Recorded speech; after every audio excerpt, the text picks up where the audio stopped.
internationale et j'ai rappelé qu'il n'y avait pas de changement de la position française et que toute solution doit être trouvée dans le cadre des Nations Unies et la France assume ses responsabilités comme membre permanent du Conseil de sécurité.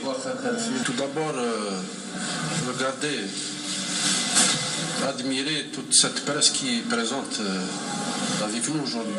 Vous êtes près de 86 journalistes. Je crois, comme j'ai eu à le dire à M. Valls, nous sommes parmi les rares pays au monde qui avons inscrit sur les marbres de la Constitution, la dernière Constitution, que la liberté de la presse en Algérie est constitutionnalisée. C'est parmi les rares pays qui ont inscrit au niveau de leur constitution qu'un journaliste ne pourra jamais être emprisonné. Une décision a été prise tout simplement parce qu'un journaliste, un journal plutôt, ce n'était pas le journaliste. Tous les journalistes de France sont les bienvenus dans ce pays. Nous n'avons aucun problème là-dessus. Un journal respecté et respectable s'est permis de porter atteinte à l'honneur, au prestige de l'une des plus importantes institutions de ce pays, gratuitement, puisque l'information était fausse, non fondée. On a porté atteinte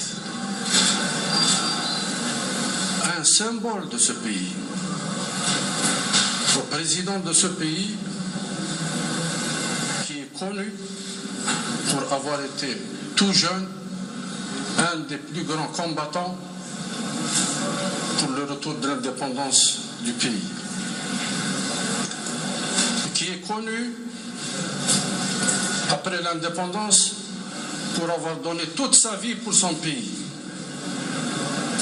Aucun Algérien, je dis bien presque aucun Algérien, n'acceptera de voir vilipender ainsi son président de la République. La loi algérienne est claire là-dessus, monsieur. Porter atteinte à l'institution présidentielle et réprimander. Mais je crois qu'il était du devoir du gouvernement algérien de préserver une valeur.